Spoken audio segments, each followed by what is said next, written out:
Tollywood mega power star Ram Charan గురించి ప్రత్యేకంగా పరిచయాలు అవసరం లేదు. కేవలం నటుడిగానే కాకుండా తనదైన శైలిలో నిర్మాతగా కూడా ఆయన తన ముద్ర వేశారు. కొణిదెల ప్రొడక్షన్ కంపెనీ స్థాపించి తన తండ్రి మెగాస్టార్ చిరంజీవితో భారీ బడ్జెట్ చిత్రాలను నిర్మించి బాక్సాఫీస్ వద్ద విజయం అందుకుంటున్నారు.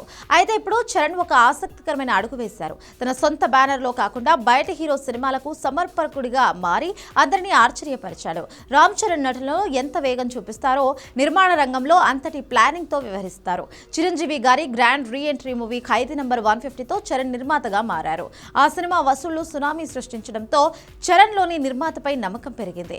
ఆ తర్వాత అత్యంత ప్రతిష్టాత్మకంగా తెరకెక్కిన పీరియాడిక్ డ్రామా సైరా నరసింహారెడ్డిని భారీ వ్యయంతో నిర్మించారు. ఆ సినిమా విజువల్స్, మేకింగ్ వాల్యూస్ చూసి ఇండస్ట్రీ అంతా చరణ్ కు మొగ్గు చూపింది.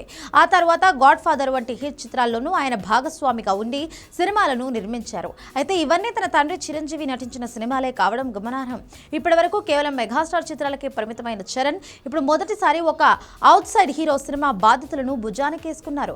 Young and talented hero Nikhil Siddharth నటిస్తున్న పాన్ ఇండియా చిత్రం ది ఇండియా హౌస్ కు రామ్ చరణ్ సమర్పకుడిగా వ్యవహరిస్తున్నారు. నిఖిల్ ప్రస్తుతం వరుస విజయాలతో దూసుకుపోతున్నారు. ముఖ్యంగా కార్తికేయ 2 సినిమాతో నిఖిల్ క్రేజ్ నేషనల్ లెవెల్ కు చేరింది. అటువంటి క్రేజీ హీరో సినిమాకు రామ్ చరణ్ తోడవడంతో ఈ ప్రాజెక్ట్ పై అంచనాలు ఆకాశాన్ని తాకుతున్నాయి. ఈ చిత్రానికి రామ్ వంశీ కృష్ణ దర్శకత్వం వహిస్తున్నారు. ఇది ఒక పీరియాడిక్ యాక్షన్ థ్రిల్లర్. భారతదేశ స్వాతంత్ర్యానికి పూర్వం జరిగిన కొన్ని వాస్తవ సంఘటనల ఆధారంగా ఈ సినిమాను తీస్తున్నారు. యువి క్రియేషన్స్ వంటి ప్రతిష్టాత్మక నిర్మాణ సంస్థ ఈ చిత్రాన్ని నిర్మిస్తుండగా చరణ్ దీనికి వెన్నెముకగా నిలుస్తున్నారు.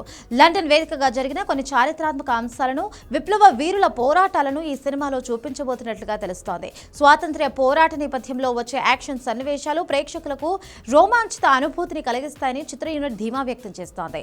సాధారణంగా రామ్ చరణ్ కథల ఎంపికలో చాలా జాగ్రత్తగా ఉంటారు.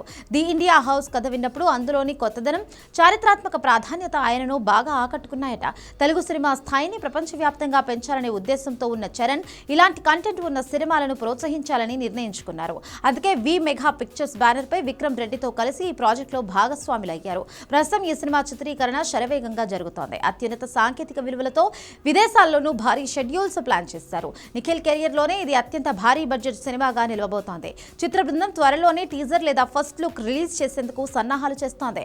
Mega power star Ram Charan కేవలం ఒక నటుడిగానే కాకుండా మంచి అభిరుచి ఉన్న నిర్మాతగా, సమర్పకుడిగా ఎదుగుతుండడంతో చూస్తుంటే ఆయన విజన్ అర్థమవుతోంది. నిఖిల్ హీరోగా వస్తున్న the India house cinema box office వద్ద ఎలాంటి ప్రభంజనం సృష్టిస్తుందో చూడాలి. ఒక యంగ్ హీరోను చరణ్ ఇలా సపోర్ట్ చేయడం పట్ల మెగా అభిమానులతో పాటు సినీ విశ్లేషకులు కూడా హర్షం వ్యక్తం చేస్తున్నారు.